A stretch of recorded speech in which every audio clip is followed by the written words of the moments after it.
Tell us about polycystic kidney disease.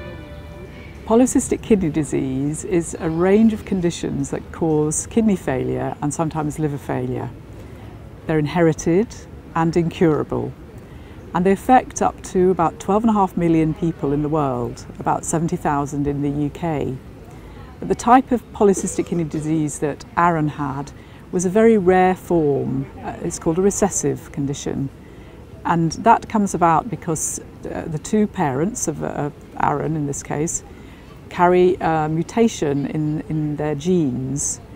They themselves don't suffer from the condition, but when they have a baby, when the baby is conceived, there's a 1 in 4 chance that two of those genes come together and the poor child that inherits those genes has the condition.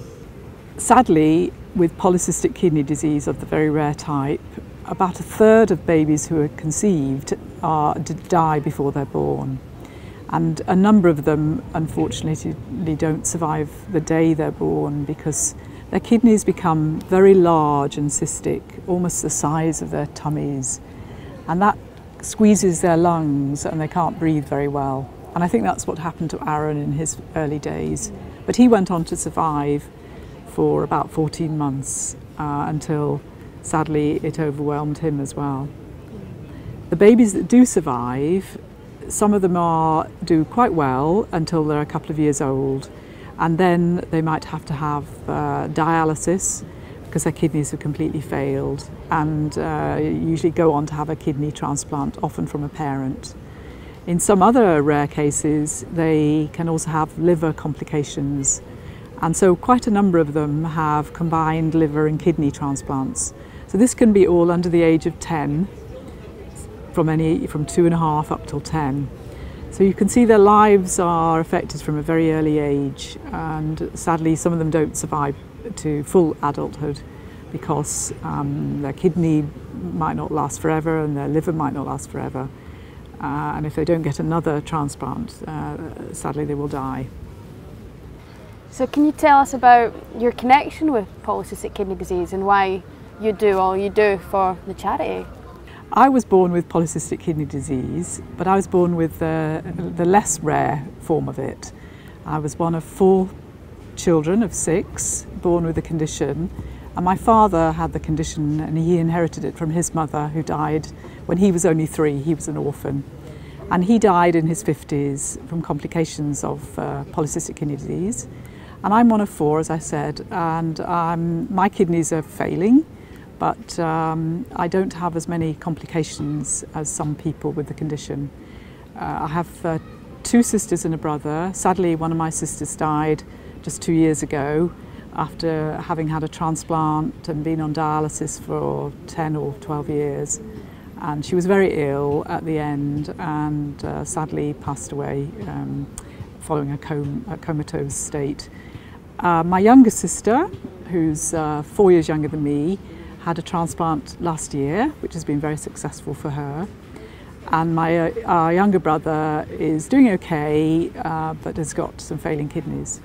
So that's how I come to know so much about the condition and why I'm passionate about supporting people with it, because I've been through it and I've experienced it myself at a very individual level, but also through my family experiences.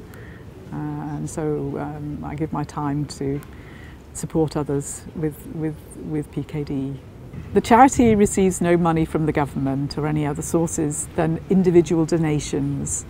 And sadly, a lot of the money I receive is from funerals and from people who died of polycystic kidney disease. And sometimes it's a handwritten letter with a little story about that individual and a cheque to help the charity's work. And that's how that's how we get our funding, and we're so grateful to the families who choose to donate in memory of bereaved relatives. Otherwise, we have lots of people doing marathons and baking cakes and doing dress down days and jazz nights and companion dog shows and all sorts of small to large fundraising events. We also receive donations from the Aaron Brown Rainbow Foundation, who very kindly give money every year to help us put on an event for the families and the children who are affected by polycystic kidney disease, the type that Aaron suffered from. So that enables us to pay for a creche and give the kids a nice day out, whilst parents can sit separately with the experts and listen to the latest on polycystic kidney disease, and also share their experiences with other parents and not have to worry about the children. So we're very grateful to foundations such as the Aaron Brown Rainbow Foundation for supporting us in that way.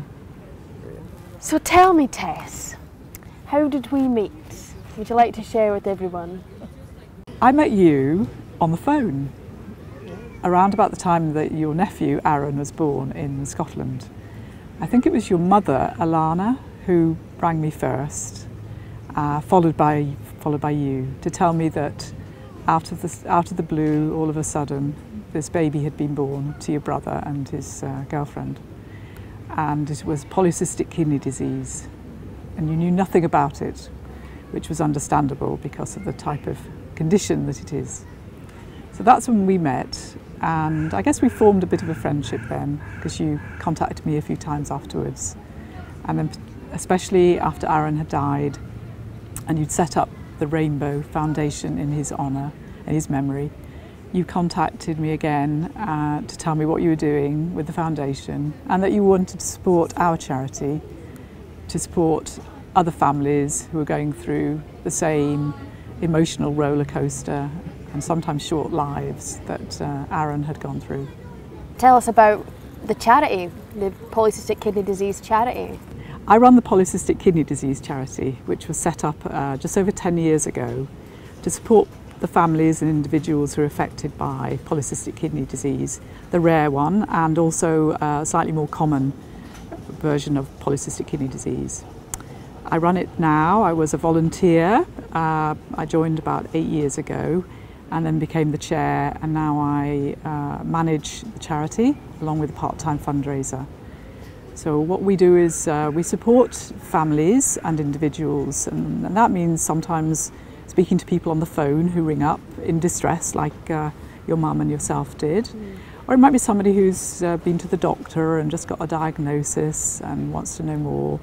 Or it might be somebody who's feeling really upset that they have this condition which could end in kidney failure and sometimes liver failure, and have nowhere to go and talk to just have somebody who will listen to their concerns. Sometimes the psychological and emotional side of a kidney disease that's incurable and long-term and progressive and chronic can be more destructive than the physical aspects of the condition. So the charity offers personal support. We have lots of Facebook forums and groups, and we run education days around the UK where patients and families can come together and share their experiences and meet other people who have the same condition and feel less isolated and less alone. We also raise money for research, because there's not a lot of research into this condition, and as I said, there's no cure. So we're hopeful that in the near future there may be some therapies developed that will at least slow down the progression and allow people to have a near normal life, even if it's not cured itself. And we also do fundraising for awareness generation and get publicity.